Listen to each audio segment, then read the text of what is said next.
Item, a very exciting panel discussion. I just have a small announcement to make. All of you, first of all, should register if you haven't. So pick up your badges from outside in case you haven't. I think Sumeg is sitting in the kind of what do you call that place? Shangwi Library over there. Now, after this panel discussion at 12:15, we are going to meet near the SDFC library for a group photograph. So please come for that. That's a proof that we had this event. So, okay, so 12:15 we'll meet there. Then we have stalls, then we have lunch that you all know. That's all outside. All right, so with that, I'll just give the mic to our moderator, Gautam, and he can take it from here. Yeah, sure. We can just tell people to wait for a minute. You can just tell people to start in a minute. So we'll just start in a minute. We're just waiting for one more panelist to join us.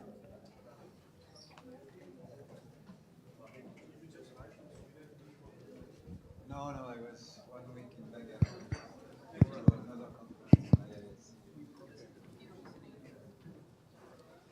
Bangalore is weather is much better. It's 20.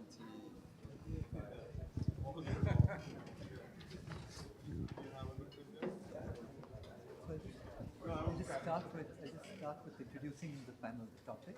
Yeah. And I'll introduce each of you together, and then we'll get to the questions. But we're waiting for you.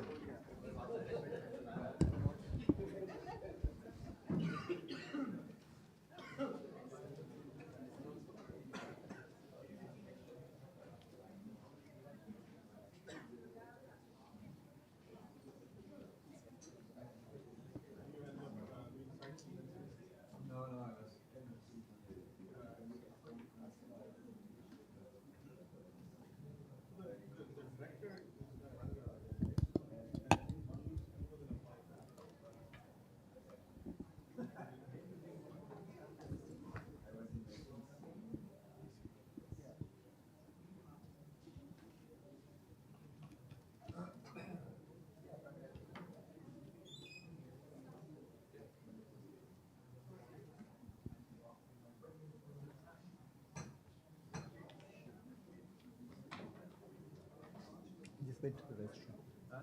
He went to the restroom.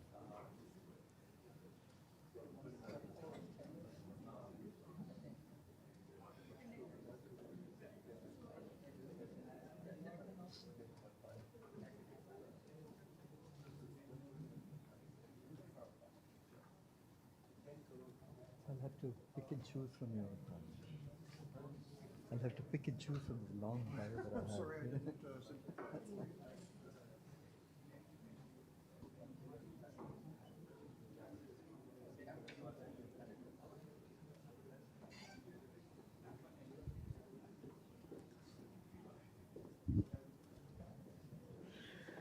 Okay, so we should start now. Let me welcome all of you to this panel called Why I Became a Researcher. And I guess this is the part of the meeting where we go into things that are a little more based on how does one choose a career in research? Can we learn from people who've made these choices earlier? How does one make the decision between industry versus academic research, etc.? And usually one very good way of doing this is to ask people who have made that journey earlier and who have, in a sense, in very different contexts, American, European, and Indian in this particular case, made a decision to become researchers of some variety or some type, whether in pure industry or whether in academia. So this panel is intended to explore these questions, and we will ask the panelists here, all of whom are very eminent in their fields, this question of, first of all, we're going to start with why they became a researcher, why they made a choice to become a researcher, and then we'll go a little bit deeper into questions of how does one in general make a choice. Can they say something about from where they are now, about what decisions they should have taken earlier? Was this the right choice to make or not? Or would they have done things any differently or chosen a different level of training if they were to reapproach this again? So we have four very eminent panelists: Peter Glynn, Alexandre Proutiere, Venkat Padmanabhan, and Nisheeth Vishnoi, in that order as we move from here to here. Let me introduce all of them very briefly, and then we'll get to the questions. So Peter Glynn is a Thomas Ford Professor at the Department of Management, Science and Engineering at Stanford, with an appointment in electrical engineering as well. He received his PhD in operations research from Stanford in 1982, and then joined University of Wisconsin at Madison, returned to Stanford in 1987.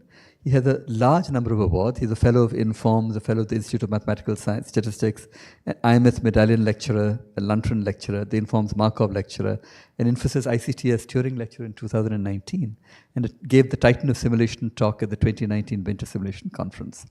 He is the co-winner of the John von Neumann Theory Prize from Informs in 2010. He was elected to the National Academy of Engineering in 2012 and received the Lifetime Professional Achievement Award of the Informed Simulation Society. He is founding editor-in-chief of Stochastic Systems and served as editor-in-chief of Journal of Applied Probability and Advances in Applied Probability from 2016 to 2018. His work lies in simulations, computational probability, queuing theory, statistical inference, and stochastic modeling. So that's Peter. Let me move to Alexandre. So Alexandre Proutiere is professor in the Decision and Control Systems at KTH Royal Institute of Technology, Sweden. Before that, he was a researcher at Microsoft Research and a research engineer at France Telecom, R&D. He did a PhD in applied math from École Polytechnique, and he graduated in mathematics from the École Normale Supérieure. He has an engineering degree from Telecom Paris and is an engineer from Corps de Mines. He has multiple awards, the ACM Sigmetrics Rising Star Award in 2009, ACM Best Papers Award, the Sigmetrics 2004 and 2010, and he's a recipient of an ERC Consolidator grant from 2012 to 2017. That's Alexandre. Let me move to Venkat. Venkat is the managing, you just listened to him a short while earlier. He's a managing director at Microsoft Research India. He arrived at the India Lab in 2007 and founded and led the Mobility Networks and Systems Group for several years, and then was deputy managing director between 2018 and 2024. And before that, he was at Microsoft Research in Redmond for 8.5 years. He has a PhD in computer science from the University of California at Berkeley in September 1998, with Professor Randy Katz as his advisor. And even before that, he has a degree from the IIT Delhi. And his interests are very broadly in mobile and network systems. He's an INAE fellow, an IEEE fellow, an ACM fellow, and also recipient of the Shanti Swarup Bhatnagar Award for Science and Technology in 2016, which is the highest award in India for science and technology. A number of steering committees, liaison boards, etc., too many to mention. So I'll just sort of leave it, since all of you, he's probably been introduced earlier to you as well. So we can stop there. And finally, we have, right at that end, Nisheeth Vishnoi. Nisheeth is the Bartlett Giamatti Professor of Computer Science at Yale. His work spans theoretical computer science, optimization, and artificial intelligence, with a focus on foundational questions at the intersection of computation and society. He founded at Yale the Computation Society Initiative and is affiliated with several institutes, including the Cowles Foundation for Research in Economics, the Institution for Social and Policy Studies, and the Thurman Arnold Project at the Yale School of Management. He's authored several books and monographs, received multiple Best Paper Awards, and is a fellow of the ACM, IEEE, and the American Mathematical Society. In fact, he writes a blog, a Substack on intelligence, AI, and the human implications of computation, which I read from time to time. So it's a pleasure to have these four very eminent scientists here with us. Let me start with the first question. As I've told the panel, they're free to answer a question that's different from the one that I'm asking if they think that it has some relationship, even if tangential, to the question that I'm asking. But let me start with the one that's sort of top of my mind and I'm sure on your minds. So I will ask each of them to respond to the same question, and then so that we have a sampling across these four people. So tell us a little bit about your own trajectory in deciding on a career in research. What motivated you? What examples did you have from people that you looked up to? Was there any single person who inspired you or any special circumstance?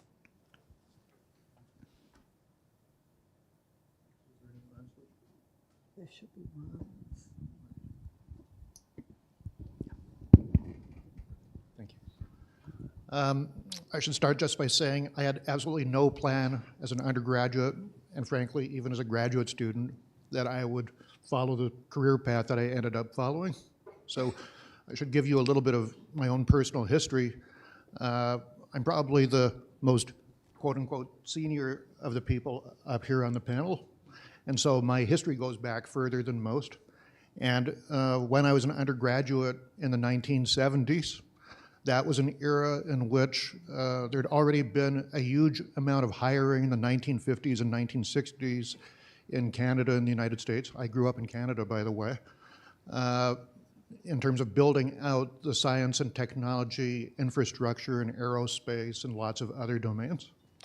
So the university's expanded hugely in that time period as well. There's a huge amount of academic hiring. There was a huge amount of hiring within companies in terms of hiring scientists and engineers.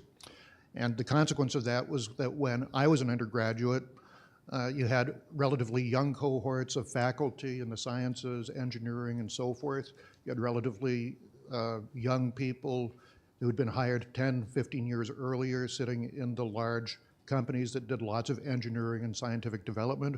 And as a consequence, frankly, the job market for people that were interested in math and interested in the sciences was pretty horrible in that time period.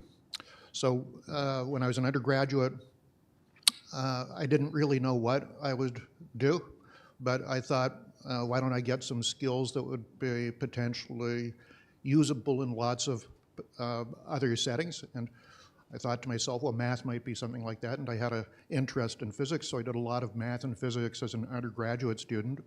But then I also did realize, gee, there might not be any job available for me when I graduate as an undergraduate in these disciplines, so maybe I should take some computer science also. So I did quite a bit of computer science as an undergraduate to give myself a skill set so that when I graduated as an undergraduate, maybe I could just start some programming job, because that was in demand at that time. And when I got to the end of my undergraduate studies, my undergraduate advisor told me, I hadn't really been thinking about this, you really should go on to graduate school. And he took down, at that time, there was, everything was on paper. He took down the notices of the American Math Society, and he just checked off a bunch of places, you should apply to these places. And well, I said, okay, let me do that. There's no harm in doing that. So I applied to a whole bunch of different places, and lo and behold, I actually got into pretty much all the places I applied to, and then I had a choice to make. And I chose to go on to graduate school, and in particular, in my case, I chose to go on to Stanford University, because I'd grown up in Eastern Canada in a very cold climate, and I thought, gee, it would be kind of fun to live for a year or two in a place like California. Why did I say a year or two? Well, I thought, PhD is probably not something I'm really suitable at. I'll get a master's degree, and maybe, again, I'll go back to Canada and I'll do some computer programming, whatever. Anyway, I got to Stanford, and I entered the PhD program at Stanford because just at the moment that I was sliding my application into the form, into the folder to send to Stanford University, I read something that said, there's no financial aid at Stanford University for master's students. So I took the whiteout, I whited out master's student, and I applied to a PhD program instead. So then I got to Stanford. It turned out that I really enjoyed doing the research that I was exposed to at Stanford as a PhD student. I stayed, finished my PhD, but all the way through, I knew the academic job market and frankly, even the industrial research environment in the US was very competitive, difficult to get into. So I was thinking in the back of my mind, I'll go back to Canada and I'll probably join the telecom company in Canada that was very globally competitive at that time. So I got close to the end of the PhD. My PhD advisor said, well, I've talked about you to various other schools. There are a few schools this year that are actually recruiting. I went out and I participated in the job interviews at those places, and I got a couple of offers, and that was great. And he told me, try it out. It's much easier, at least at that time, it was much easier to go from academics to an industrial job than the other way around. And that's what I ended up doing. Let me try academics and see what that's like. I did it. Turned out I really enjoyed it, and I've been very, very happy following this career in the years since. But the key point for many of you who may be undergraduates thinking about, gee, I don't really know what I'm going to do is, well, think about me. I had no plan. I just reacted basically opportunistically as doors opened up. And I did have some thoughts in the back of my mind to always try to make sure that I had some insurance policy in my back pocket in case I needed to exercise that insurance policy. But in any case, that's my basic story. Thank you. Alexandre. Well, thank you for your invitation, first of all. I have similar trajectory in some sense than Peter. I wanted to be an eye doctor when I was a teenager, but I was very good, I was okay in mathematics, and in France, where I grew up, the education system is very centered around mathematics, so when you are good, when you are okay at mathematics, they push you in these directions, and that's why I continued studying mathematics. And I've been fortunate to enter École Normale Supérieure, which is a very specific school in France where you can study math for real. And then I started a PhD in pure math very early, like I was 21. And it was in PDEs and trying to prove existence of smooth solutions of very complicated PDEs like Boltzmann equations and stuff like that. And after 1 or 2 years, I felt completely lonely in this field because there are just a handful of people able to actually understand what you're trying to do. And then I quit and decided to go for an engineering degree. So I did an engineering school after, and I started working as a person responsible for the radio communication systems in the French Office of Foreign Affairs. And this was an engineering job, management job, and after 18 months I was extremely bored. And I understood at that time that research was kind of really what I wanted to do, maybe not in pure maths where you can be isolated working on theorem for years without seeing anyone. So I wanted to do applied research, go back to research after this engineering experience, and this is what I did when I kind of started a second PhD, kind of more on applied mathematics. And from there on, I think I did the choice. So the choice to become researcher was kind of by experience, and it came slowly and evidence to me.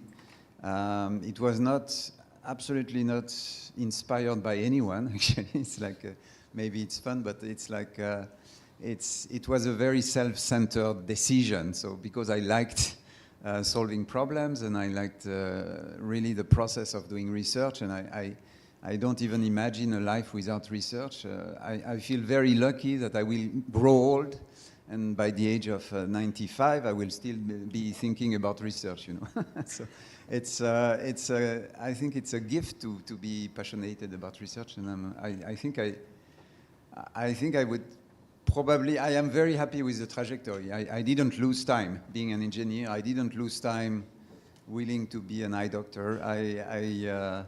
I just, yeah, it's a long process to decide what you want to do, and you should take time.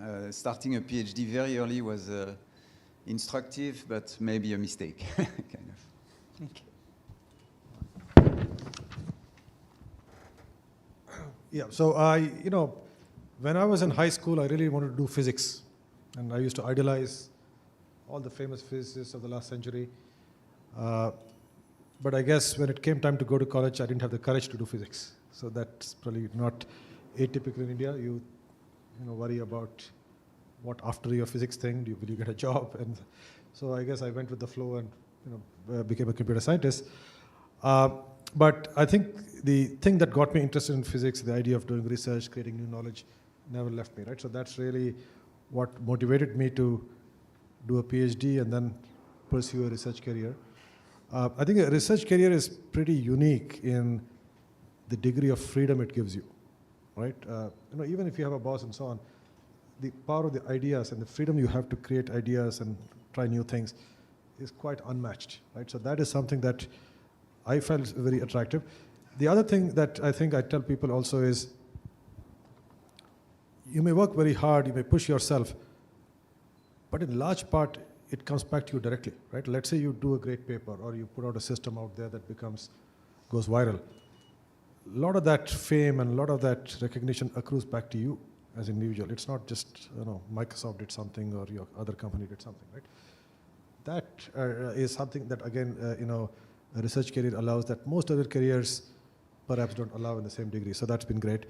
I've been with Microsoft Research for my entire post-PhD career, which is very unusual. But also I think it says a lot about Microsoft Research. In fact, I think 3 panelists here have spent time at Microsoft Research. You were in MSR in Cambridge. Nisheeth was with us for about 5 years in MSR India, right? And my joining Microsoft Research was also very accidental. I decided I want to do research, and I somehow decided I'll go to an industrial lab rather than academia because, teaching was not something that I was very excited about, right? So I thought I'll just do this. And I had offers from all the big labs of the time, Bell Labs and so on, right?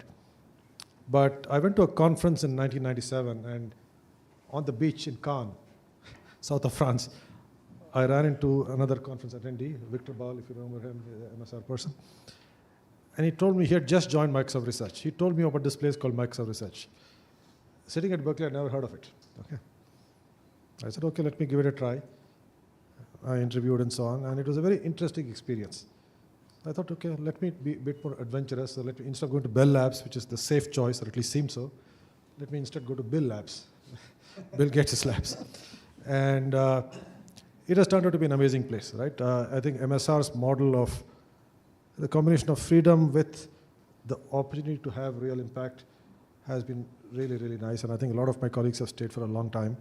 And people have also left, but they've actually benefited from their time there. So on the whole, I think the combination of the opportunity for impact and recognition that research gives, and a place like MSR that has created a great environment has really kept me in this line for a long time. I'm very happy.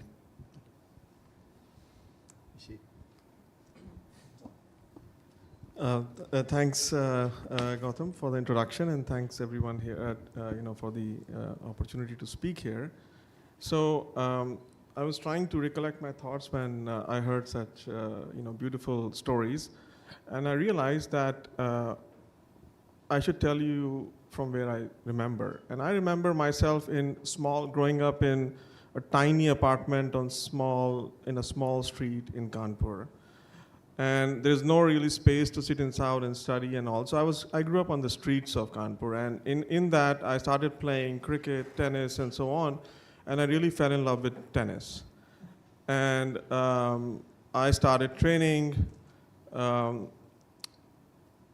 pretty soon I realized that I'm not tall enough to be a tennis player, and the people who are telling me that I can be a good tennis player don't seem to have anything backing them or their judgment. Although I'm honored, I played tennis with one of the people in the Ashoka team today, and they said that I could join the Ashoka team. So I guess, this is a real honor, I must say. But as growing up in lower middle class India in a small, big town like Kanpur, I decided that a more reasonable thing for me to do is to study mathematics. It doesn't really need much resources. Of course, in Kanpur, the power did not come for 14 hours a day, so all nights were spent, burning the midnight oil and trying to cram through these things. But somewhere inside, after doing that for a few years, I started liking it, and I entered IIT. Till that point, I don't think I had much idea what research is. I did have an idea of what being independent and free and driven by your intuition is. And that's really the thing I valued and continue to value. And when I entered IIT Bombay, I was really, I think, lucky to be surrounded by a couple of people who I cannot forget. So one of them was my classmate, Subhash Khote, and one of the persons in IIT Bombay was my teacher, Sundar Vishwanathan. And these two people were different than most people at IIT. They were not there, they had not really did back propagation in their life to reach there. They were really enjoying what they're doing.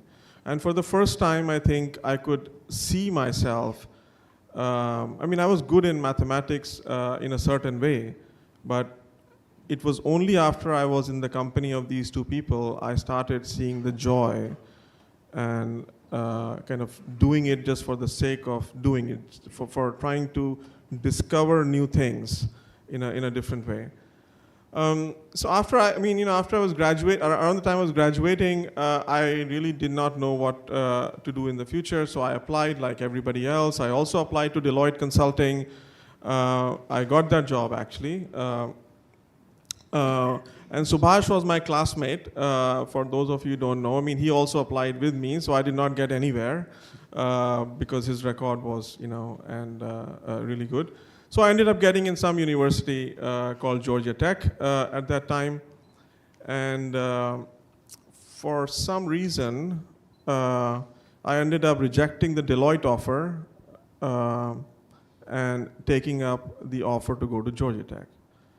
When I went there, the first day, the person who had offered me the position, I go to the grad office and say, I'm Nisheeth Vishnoi, this is the person I'm looking for. And then the secretary smiled at me and I said, did I say something funny? They said, no, that person has left.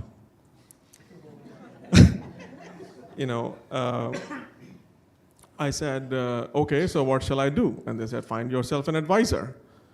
And actually, I did not end up finding myself an advisor for 4 years. I was self-advising.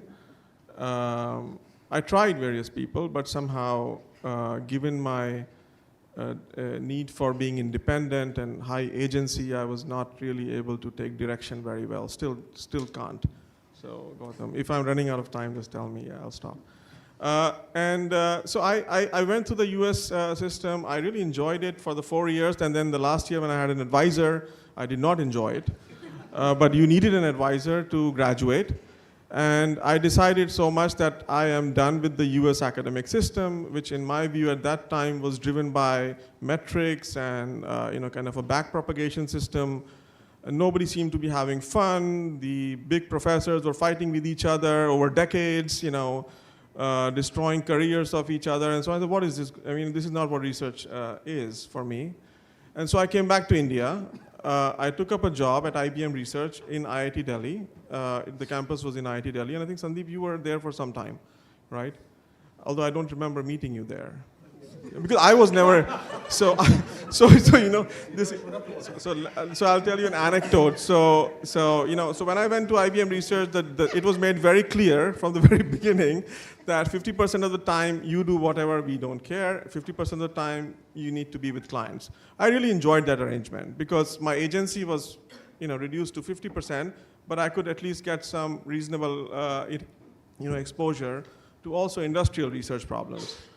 And I remember I used to live in Gurgaon, and the traffic was still as bad as it is today. And I didn't used to come to the office. So once my manager sent me an email, I want you to meditate on coming more to the office. I said, I'm doing exactly that. So anyway, so then I think Microsoft Research wasn't there in 2004. So I met some of the folks from there, and they said, if you like IBM Research, you will love Microsoft Research. I said, great, so I moved there. And all this while, I must say, the US academic system was constantly trying to poach me. And in fact, something which I did not appreciate at that time, constantly reminding me that if you are good, what are you doing in India? And I found that very offensive. But this is one of the strategies that was used to get me to the US to be a faculty there. It didn't really work. I did not go through the tenure system, and I'm very, very glad that I didn't, I must say. So Microsoft Research, I spent a few years, and I think then the agency started to get cut. You could feel I can say that now. And so I found a position at EPFL, which was fully tenured, really nice place. So I took that. And from there, I eventually ended up in the system I hated, which is the US academic system. So I am at Yale right now. But I must say that the question was about research, and academia is not all about research. It has many, many other aspects. And the thing I really enjoy about doing research is the freedom. For me, research is not the end goal. It's to be able to express myself in a free, non-conformist way. And I think out of the different things I tried, tennis felt like that. I mean, when I have the ball in the racket, it is my choice where the ball is going. Of course, I wasn't good enough in tennis, but I guess research ended up being a career where I could make a living and also do what I feel like. But I don't know if, I couldn't say that if I went through a traditional path. But I guess that's why Sandeep chose me on the panel, so. Okay, so it's sort of hard to summarize all of these very different things, but I think one common point that comes out is that everyone's trajectory is very different and can be very non-conventional. I mean, you could have almost wound up as a telecom engineer or almost as an eye doctor or almost as something else. But happy coincidences happened at the right place that drove you to take a particular decision, move you in one way. And everyone is really very different. I mean, for someone it's the freedom to do what you want that really is important. For someone it's the ability to sort of have a experience of mathematics, but then decide that one didn't want to do that. So one is doing research in one direction, but realizing that there are paths to research that one wants to explore, but not necessarily in that field. The ability to move out is also important. I want to sort of switch the order of questions a bit because of something that you said, Venkat. And that's to go to this question that one thing that is special about the fields that all of you work in is a somewhat porous interface between pure and applied research, and as well as academic and industrial research. And you can essentially, from what I understand, what I know, you can do the same sort of research in an industrial/corporate setting that you might do in a university department, but perhaps the advantage of far more resources typically that you have. How should this determine, how does this background, this is unusual to this particular field, how should this affect the decisions that you make? The fact that you can actually, unlike many other fields, transition smoothly back and forth between academia and industry. So we can start at random. We'll just, each of you should speak, maybe if you want to. No, I was going to just react to that. I mean, I will perhaps rephrase or maybe slightly disagree with the way you put it. I don't think this is unique to our field, right? So I think this distinction between pure and applied research, in my view, is quite artificial. There is this wonderful book called The Idea Factory. I don't know whether you've read it. It's a history of Bell Labs. And one thing that's eye-opening when you read that book is that a lot of the things that we remember Bell Labs for didn't come out of thin air. They were trying to solve the problem of the day, which is to build a phone network that could go further with higher quality, lower cost than anything else out there, right? So there was a motivating application, if you will, a business need, and then the transistor for better amplifiers because vacuum tube was not working, and even information theory, a lot of it. So I like to sort of think of, and this is not my invention, people call it use-inspired research or use-inspired basic research, right? So, and I think if you take that framing, I think a lot of fields offer that kind of opportunity. I wouldn't say everything, but certainly a lot of fields do. Certainly the field that I'm in and most of us are in offers that, because if you look at the computing industry broadly, it has really transformed the world, right, over the past few decades. Right? So in some sense, there is this outlet for these ideas to really have impact at scale. And therefore, there is that bridge you're talking about between what you do in research and real world impact. I wouldn't say it's easy, but it is quite possible, because there is, if you're in a field where the outlet is not that big, like the total population that might be interested in that is small, then it's a little harder. But we certainly have this benefit, yes. Thanks. Okay. Peter, do you want to? Yeah, I mean, I should say a little bit more about when I was finishing my PhD. I was thinking potentially about going back to Canada and taking on an industry job at that point. And I'm frankly delighted that I had the opportunity to go to an academic job, and that I've had a very rewarding, enjoyable career in the years since. for exactly the reasons that others on the panel have already discussed. I mean, the freedom to be able to choose your own problems and to think about how you set your own research agenda, that's a beautiful and wonderful thing. And if you're as lucky as I am, and probably all of the panelists here are equally lucky, you know, even as you grow older, you know, this huge sense of curiosity about the world and about the things that you're working on continues to inspire, you know, being very interested in the research agenda that you follow and that you set for yourself. So to be in a field in which, you know, which is fundamentally curiosity driven at some level, and to get paid for doing that is an amazing, you know, career path to be able to follow. So I'm very, very happy at the, you know, with the choices that I made. And it's not only the research that you do directly, at least when you're a university professor, but you know, you also have students around you in particular that are wonderful and inspiring. I have a couple of them out in the audience here that I was fortunate enough to be an advisor for. And that's also an incredible part of the academic experience. You probably have something like that also at Microsoft Research, where you're mentoring various young people. And that's an equally wonderful part of the experience, is having a chance to influence these young students, hopefully in directions that will be good for them long term, and then to see them flourish in the years subsequent to that. So there are many things that are wonderful about the academic path. Not everything that you do in a university, even at a place like Stanford, is a wonderful thing to do, but that's going to be true of any career path that you follow. I don't think that's neither here nor there.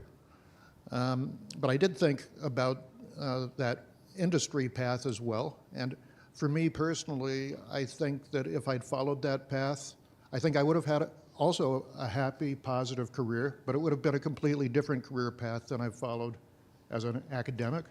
But I think I would have found ways of adapting to the environment. And with the type of skill set that I acquired as a PhD student and hopefully the personal skills that I have, I think that would have been also probably equally satisfying but different. And I think that's something that, at least for me, has always been valuable, is knowing there isn't a unique endpoint that I have to get to. If I don't hit that unique endpoint, somehow my life will be a disaster. I think understanding, at least for me again, that there are different alternatives and that you will find a positive path forward regardless of the different alternatives that different doors that you choose to go through, that things can end up well. I think that's a valuable life lesson to potentially take with you. Yes, so I did half of my career in research in industry or in industrial labs. First in France Telecom Research and Development, and then in Microsoft Research, and I was extremely happy there. So the way these two companies work with researchers is a bit different. So, but there is essentially a sharing of your time between doing fundamental research and applying this research to kind of answering engineering needs in the company.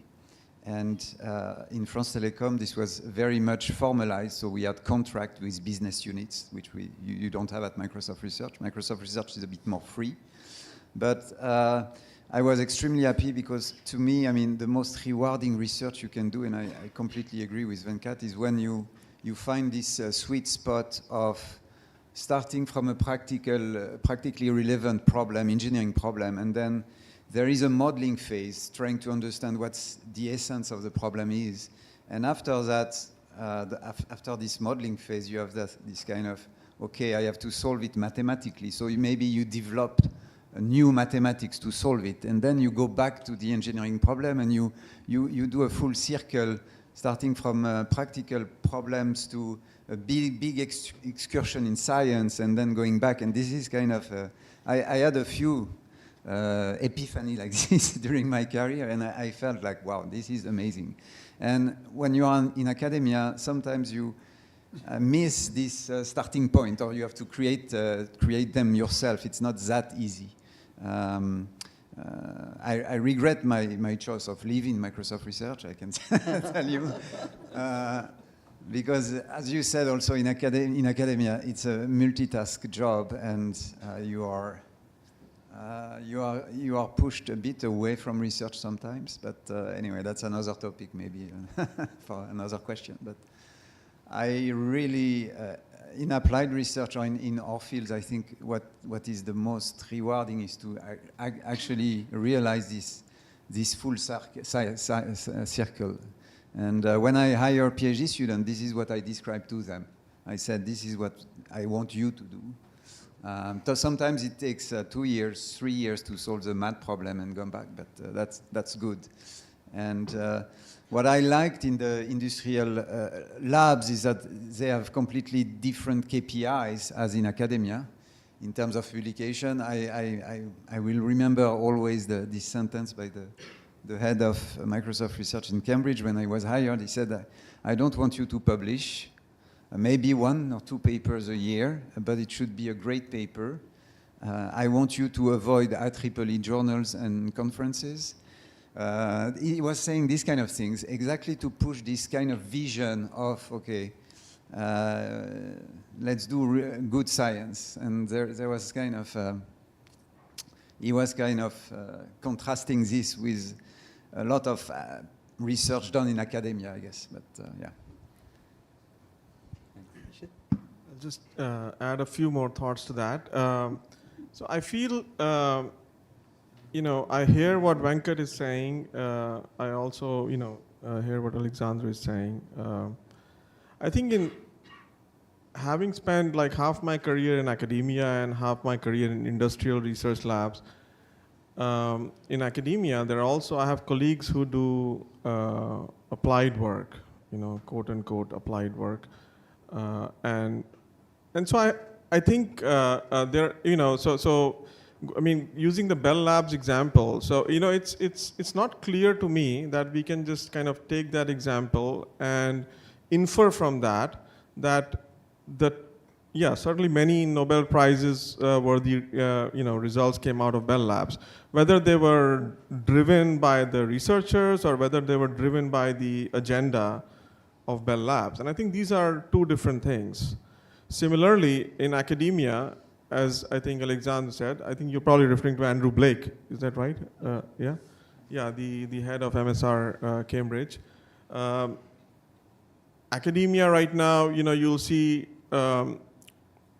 certain metrics being used to evaluate professors in many universities, which is giving rise to publish more and not just publish one good paper. Well, who decides it's a good paper at the end of the day? I mean, that is a very subjective thing, right? So for me, I did my best pure math work while being at IBM Research.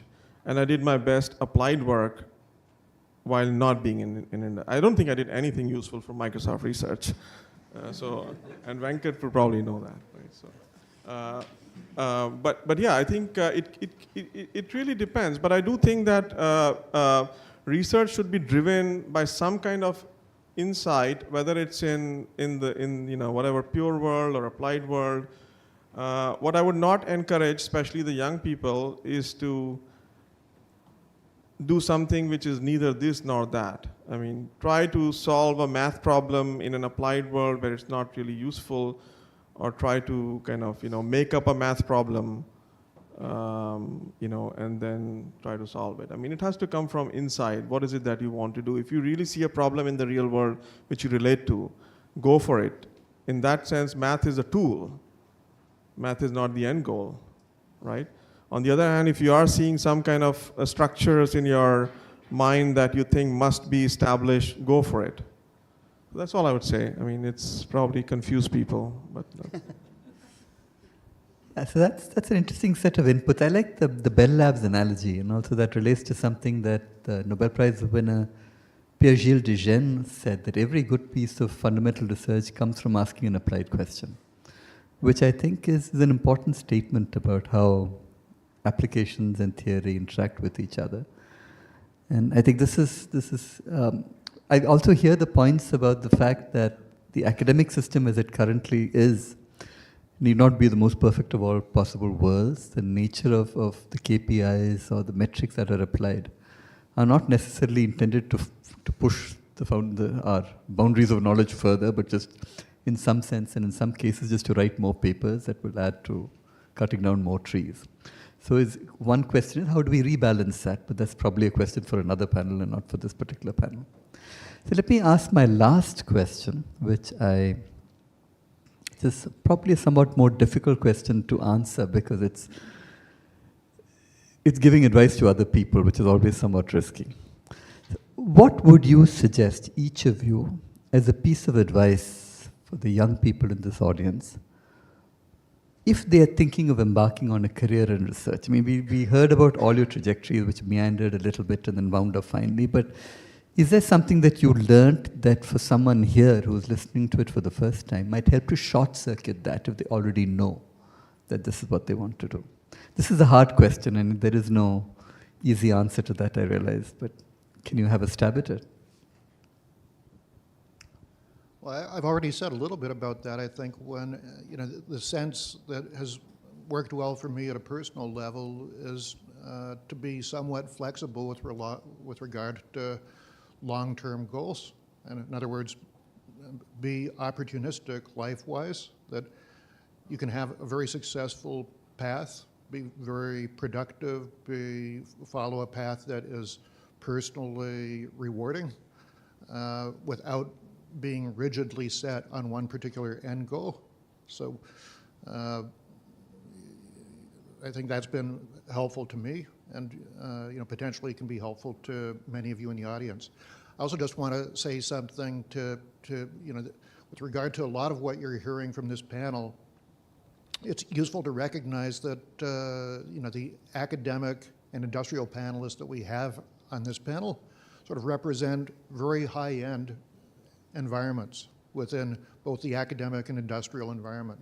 In other words, we're talking about top-tier research universities, American research universities, by the way, do have a bunch of challenging issues built into them that were referenced earlier. But also, Microsoft research and some of the other tech environments that exist today are very stratified, unusual environments at some level. We also have talked about IBM, Bell Labs, and I just want to go back a little bit to the history of these places. I mean, AT&T Bell Labs, that was created in the United States in part because you had a monopoly telephone provider that was the dominant, in fact, the only telephone company in the United States, and they had, as part of the cost basis for running the company, they were allowed to do research and development, and Bell Labs was a consequence of being able to charge out a certain amount of the revenue collected to research and development, and it created a wonderful research environment that existed for many years. But Bell Labs effectively does not really exist in the year 2025. It's gone away because the monopoly environment that AT&T existed in its early days, that company was deregulated, and it just was no longer the dominant player that it had been historically. And to some extent, I think you've seen the same thing at IBM. IBM research is not what it was 30 years ago. 30 years ago or 40 years ago, IBM was the dominant computer company, maybe in the world, certainly in the United States. And they were able to do different things in that era than they do today. And I think the research environment there is different in 2025 than it would be if you went to the labs back 20, 30 years ago. I mean, I think if you look at Microsoft research exists and is as healthy an environment as it is today, again, because Microsoft as a company is a dominant player in its technology sector. I think you see the same thing at Google, with Google being dominant in the search environment. And if you really look at the tech companies where I think you have the level of freedom that we've talked about today on this panel, it's in these elite companies that are dominant players. And it's important to realize both within the academic environment, if you look at the university environment as a whole, there's a huge spectrum of different types of universities that exist in India and in the US and elsewhere in the world. And the type of career path and types of research environments that you will experience will depend significantly on the type of institution that you go to. And the same thing is true in industry, I think. If you go to the very elite places that have these labs and give people a lot of freedom to potentially write academic papers as part of your job description, fantastic. But that's not every industry company. Many companies will be more demanding in terms of asking that people be very directed towards company problems. And then you have a research career that looks different, not worse necessarily. It would be worse if you absolutely have the character, and many of us, I think, do have the character that we really love being able to set our research agenda. Yes, for that type of research career, you're just not going to find it at a company like that. But you may have a different type of research career in that environment that also can be quite appealing and have other positives. So, also realizing life is more than just your job. For many of us, being able to choose where we live, maybe we want to live close to family, maybe we have other things that come up. Those are also issues that come up in somebody's life that play a big role in terms of your overall happiness. So life is not only about emphasizing the research or the professional side versus other things. There are all of these other elements that come into what ultimately makes people happy. And this is, the choice of career is just one part of this.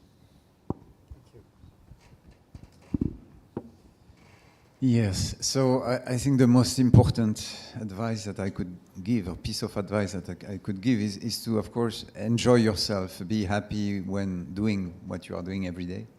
And as researchers, I think we are extremely fortunate to actually be happy to what we do every day. The second thing is that I think, yes, we have to be a bit opportunistic. I think that it's you, Venkat, who said that you have to predict a little bit the next wave if you want to have an impact. So you have to foresee a little bit or try to bet on what's going to be important in the future, and maybe you can try to think about the next problems. And that's very important to think whether you will be able to contribute to these waves or this wave or not, or if you want to do it. So, for example, in AI and machine learning, I think that if you, for example, decide to go to academia versus industry, today I think it's a critical choice because we don't have the same kind of resources that companies are, and there have never been a distance that high between like theoretical aspects, for example, of AI and practical aspects. So today these fields are mainly empirical. It's very empirical, and it's very difficult to actually explain anything theoretically. So this is the kind of things that you have to think about and realize. So that's very important. This kind of questions, I think. What else? Yeah, I think that. I can go back. But yeah, I'll say a few things. I think the first is don't get carried away by the hype or what's sort of in fashion on the day. And I can say that from personal experience, right? So just before I was at IIT Delhi, and I thought I'd do computer architecture because my BTech thesis was on multi-processing machine, and I enjoyed that. In the very last semester, someone who was at Bell Labs then came visiting. Is Keshav, I don't know if you know him, Srinivasan Keshav, who is now at the University of Cambridge. He taught us a course on computer networking. Very nice course. And he essentially brainwashed all of us, saying networking is the thing, right? Everything else is dead. So one consequence of that is that I took 0 AI courses at IIT Delhi and also at Berkeley. 0, right? Because it's a dead field. I mean, it's the AI winter anyway. So I worry that today the reverse is happening, right? Students today are taking no courses in operating systems or architecture or networks. I mean the real networks, not the neural ones, right? they don't know any of this stuff. They just know AI. I think you have to be a little careful. I think it's good to have a solid grounding and look beyond the hype. The second thing is to have confidence. My definition of impact is very simple, right? If at this moment there's a panel like this happening in some other corner of the world with a bunch of people who none of us knows, but they're talking about us or our work or our organizations, that is an indication that you have done.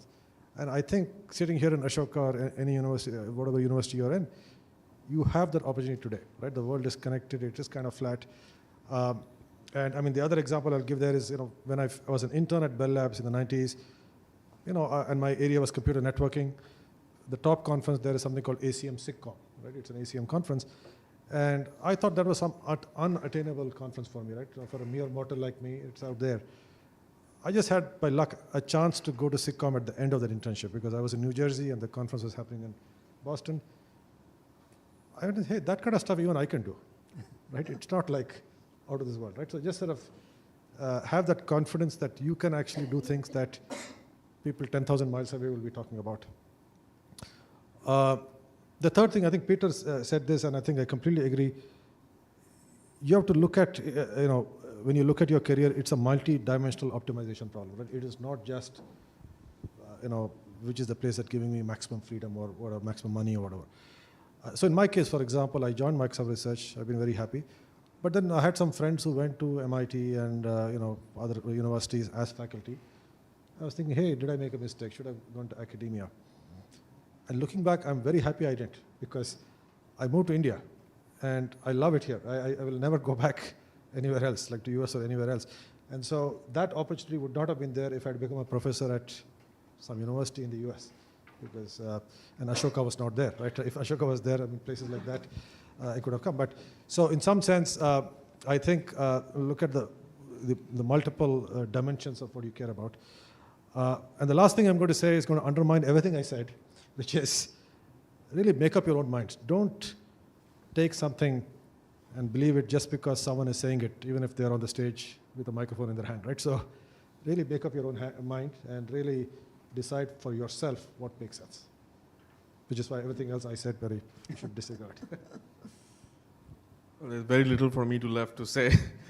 But I think, I mean, I echo many of the things my fellow panelists have said. And I would say, starting from my own experiences and reflecting upon them and the stories I told you, I think if you don't, I think the first thing probably you need to know is what is it that gives you joy? What is the story of your life? I think one of the basic mistakes many people, young people especially, I have seen making is that they want their life to have a certain story rather than letting their story of their life unfold. In French, there is a word called épanouie, which Alexandre probably can describe much more. But it's like this flowering, it's the closest I could think. So you have to understand who you are, and if research is the career that fits into this, go for it. If it's something else, do that. Because as I think multiple people here said, at the end of the day, when you become good at it, when it's easy for you to write papers, contribute, these things don't give as much joy as the first time. So what gives you joy on a daily basis, who you are, becomes very important. And you are not a static person, and this becomes increasingly important in the world of AI, where there is a lot of mechanization at play, and this mechanization will only improve in a certain way. So the less mechanized you are, the more likely you are to have a great career. And I think one way to do that is to just increase your experiences. Sandeep gave me a tour of the Ashoka University. I haven't really seen universities in India other than IITs and ISCs, and this felt very different. In particular, there is this, art studio right? I mean, there are various things you can explore and see how your mind and body responds. And research in the future will look nothing like what it is today. Just like, if I try to imagine 20, 30 years ago when I was thinking of research, today's research doesn't look like that, maybe at a superficial level. So being better prepared, augmenting your experiences, giving opportunity for more things to give you joy, so that, research, if at all that is in the set of things that will end up giving you joy, becomes something that you like to do, irrespective of whether you are successful or in a worldly sense or fail in a worldly sense. And I think I'll conclude with what Peter said. I mean, life is much more than all these objectives. I don't think it's a multidimensional objective problem, as Venkat said that. But I think, family, loved ones, very, very important. In all of this pursuit, I wouldn't encourage you to lose these connections, especially people, like me, who went to the US, and reflect back upon our lives. There is a big cost that, many of us have paid, we realize it or not, in trying to pursue certain goals. So have a broader perspective, and I think universities like Ashoka definitely encourage you to do that.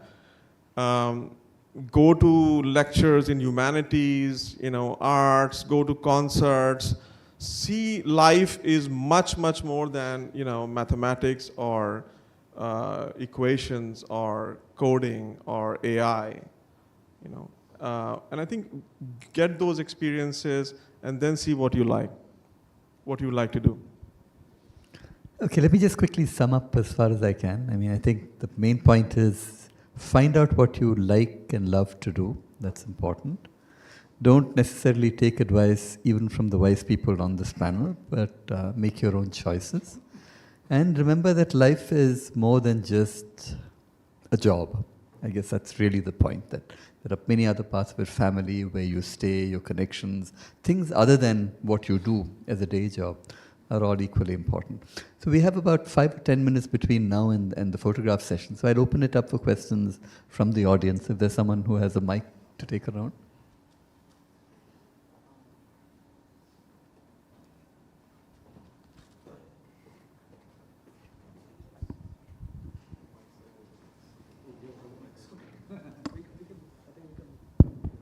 So early on in life, I believe you may have also faced the problem that you are interested in several domains, since you have had a very high level exposure to them instead of like an in-depth exposure. So how did you guys decide like what domain to pick? Because personally, let's say I'm interested in large language models, and then I'm also interested in systems engineering. So kind of like a very small intersection is there, not much. So how do you decide between such decisions? Is there anyone you'd like to target it to? Anyone, please. Who wants to answer that? Well, I think if there is a small intersection and you like both, then create a bigger intersection. That's what I would say. Yeah, I didn't fully get the question, but I think in my case, after I did my PhD, pretty much everything I've worked on has been inspired by problems that I felt would be nice to solve, right? So it was like, look at an applied problem and draw inspiration and go with that, right? So in some sense, that kept me very interested, because what I was doing was towards a goal that I had clarity on. Yep. And I think one thing to realize is you probably can be successful going down either path. Don't think that there's one unique endpoint that will be good for you, and if you choose the other one, it'll be a disaster. I think the main thing is, when you make a choice, commit to it fully and put 110% of your effort behind being successful and trying to make that work for you at a personal level and professional level. Yeah, so I agree. From my personal choice, I think there are some disciplines that you can study that are applicable to many, many domains. Mathematics is one of them, so that was my strategy at least. Yeah, I think being flexible and the ability to change from time to time is a good thing. This is not rewarded in the system as well. In academia, especially, if you want to build a name, yes, you have to stick to a domain, and that's a bit sad. But yeah, I mean that's. Okay, we'll take one more question. At the back.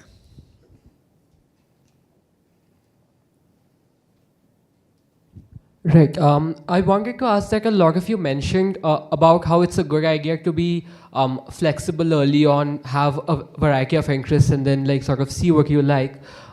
I was wondering, especially now considering how all sorts of applications, academia or otherwise, have become like really competitive. So people who have sort of surety early on about what they want to do, it feels like they are at some sort of an advantage compared to others. So do you have any like suggestions how one can go about navigating it, especially if they are not very sure about how they want to go about, even if it is academia that they want to do, but they're not really sure what they want to go about researching, things like that.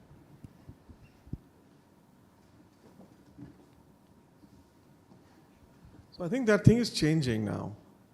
Yes, I think I understand where you're coming from. Like, I mean, like a year or 2 years even ago, when this is the time when we are looking at PhD applications, for instance, and the candidates that used to stand out were those with several papers already in some well-defined, and you're looking for precise intersection. At least from where I come from now, it feels, even from my point of view, a little bit too, not the right thing. So I would be looking back at people who have a broader training, right, and not necessarily, I mean, that understandably comes with not necessarily specific publications. I mean, not many publications.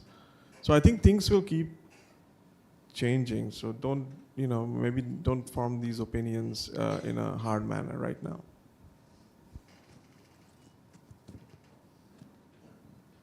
Yeah, I think, in my view, what really matters is showing initiative and showing the ability to, let's say, take an idea and, make it real, or, work with, partners and, collaborate. So I think when we look at applications, we look at what someone has done beyond their coursework and beyond their grades and beyond even papers, right? So it's really sort of a broader thing. And don't stress yourself too much on this, right? I'm sort of reminded on a lighter vein. We have all these research fellows who apply to grad school in the US, and they have to write this statement of purpose. And I reviewed the statement of purpose of one of my students.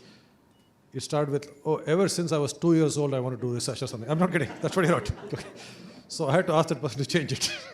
So I think don't try to hyper-optimize based on some perceived metrics. Just enjoy yourself, but really signs of showing initiative and so on really will get noticed. Yeah, I fully agree.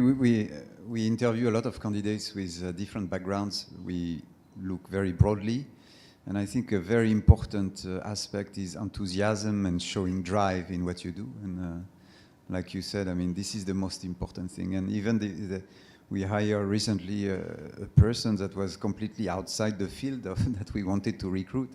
And because he was so passionate about his field, and that was kind of, it was so striking that we could not hire him, actually.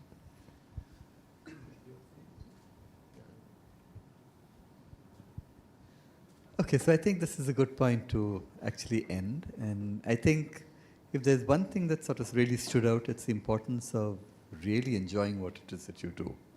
And I think that automatically channels you in the sort of directions overall when looked at over a lifetime that are the ones that keep you happy. I think that's probably the most important point that at least I took from this.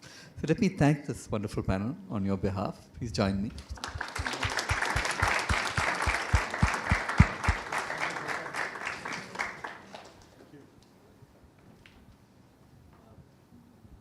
Yeah, I was a little amiss in the beginning. I should have introduced our moderator, Mr. Gautam Menon. Many of you in Ashoka, of course, know him. He's a professor of physics. He was the dean of research for many years and just got relieved of it. And his bachelor's was from St. Stephen's in Delhi, PhD from ISC, and then we overlapped. He was a postdoc in TIFR with Deepak Dhar, a common mentor to us. And he was in IMSC as a professor for many years before coming here. Number of awards to his credit. He's a very kind of high-profile person in the world of science and in the world of also popular science and generally on thinking about science. Thank you, Gautam. Thank you, everyone.